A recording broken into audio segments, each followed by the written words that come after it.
Ahoy! The New World Aeternum open beta on PC comes with some changes that are very significant, especially for PvP, and that weren't mentioned anywhere so far. I want to talk about that, and I also want to talk about some overarching aspects regarding the beta, beginning briefly with the player numbers here. So, as you can see from this visual representation from the New World database here, these are the servers that we have for EU and US. Unfortunately, the data for some of the other servers is currently bugged, so you can't, for example, see how many players are playing in AP Southeast. We are not getting the full picture of how many players we have, but these are the biggest regions anyways, the ones that are visible here. So it's not going to be a massive number that's missing out there. And the overall number of all servers combined was roughly 30,000 players at peak. Now that's obviously significantly better than the earlier playtest they had for consoles only. And it's not on the same level as the open beta for New World, but I don't think anyone realistically expected that. In general, I would say it's a pretty decent turnout. It's a pretty good amount of players that I did not necessarily expect for this beta. We can also see that multiple servers are almost reaching the new server cap of 4,000 players, so doing some stability testing there as well, I guess, and it seems to be functioning. You can see in global chat what platform the people that are writing are using, and the console players, for the most part, seem to be very happy with their experience so far. And speaking of console, that brings us to the very major balance changes. The first one is one that some people predicted. I was doubtful they would actually do that, but it looks like they went through with it.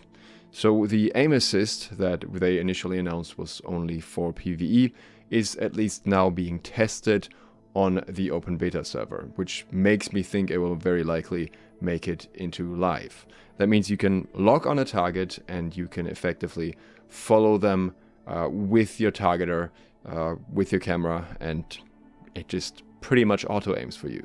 The first clips I can show you here are from a streamer called Namorato, and he was showing off how this works with the bow, how this tracks with the bow, which was already pretty significant, I would say, at least at this relatively close range.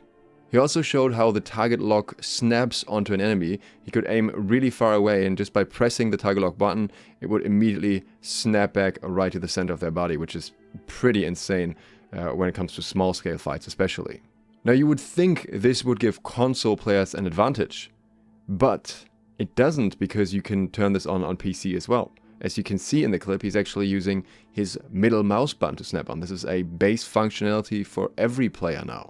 Effectively, this gives the biggest advantage to ranged players on PC, because they can still aim as before, but they also have the option to quickly snap onto a target.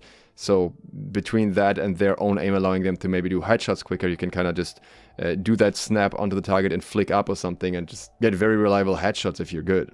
And as J-Oddity demonstrates here, the targeter follows in exactly the same way when it comes to using abilities. This is especially brutal for Blunderbuss, which seems to hit most of its shots very easily now. Snap had some more clips of that, trying it at a longer distance with the Blunderbuss, and you can see that even shots that look like they should miss are still hitting with this tracking. Sideways movement also doesn't seem to allow you to escape it. Running behind the target doesn't help either. Even if you're trying to circle around someone very quickly, this tracking will just follow them with ease and you will keep hitting them, even if they just jumped behind you pretty much. If you appreciate this information so far, then consider subscribing and clicking the bell so you get notified of other upcoming New World videos. Now at this point you may rightfully be very worried that this would make ranged completely overpowered and broken, and I was with you there for a bit, until I learned that melee is getting some very, very significant enhancements as well. Remember staggers, that relatively short duration CC that disrupts enemies briefly? Yeah, about that. J-Oddity showed me something today that really changed my perspective on what the melee range balance may be in the future. If you hit someone with a stagger now, and they are not at full stamina, they will be unable to dodge until they are back at full stamina. So if you, for example, on 6 stamina, because you have hearty, and you get hit by a stagger, you need to wait until you have 106 stamina again to dodge again.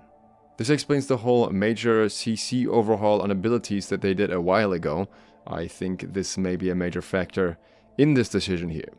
Now, I'm not saying that ranged builds don't have any stagger at all. For example, stopping power has a stagger on the musket. But every single melee weapon has access to at least one stagger, sometimes even two, like in case of the flail. And most melee players don't struggle that much with not having access to a dodge while engaging, with the exception of light melees like schizo builds. Because they are going to try to dodge some things, but they're also kind of running at you, while as a ranged player, you're primarily trying to kite away and utilize the advantage of your longer dodge rolls. So if someone engages on you and hits you with a stagger, that will very likely mean death for you, because in that moment you have no more options to get out for an extended period of time unless you played very, very smart with your stamina.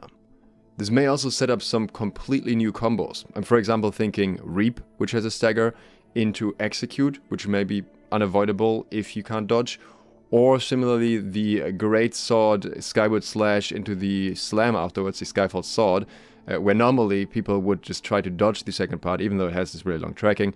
Now it will probably just hit. This of course isn't uncounterable. You can dodge the attack that would have the stagger, or you can try to block it.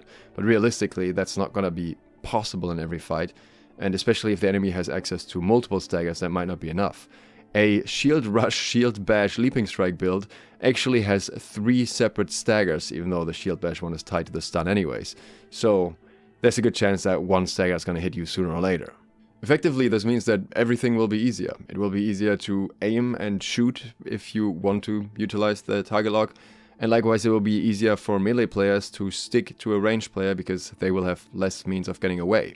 However, at the same time, it may actually end up raising the skill ceiling, because you need to play so much more strategically with your stamina and very, very carefully around staggers.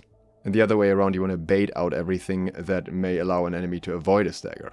I'm sure there will be comparisons drawn to a pre-launch New World where staggers were much more potent as well, but that was in a different way because it's more like a chain of staggers that could become a problem, whereas now it's rather that one stagger in itself can be significantly more impactful on the outcome of a fight.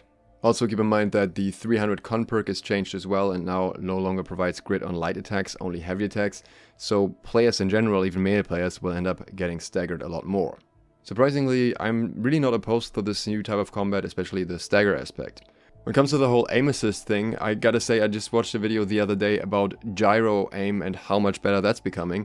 And I'm kinda wishing that that would be where things go instead, that you just aim with gyro aim and the difference between console and PC isn't that big to begin with anymore.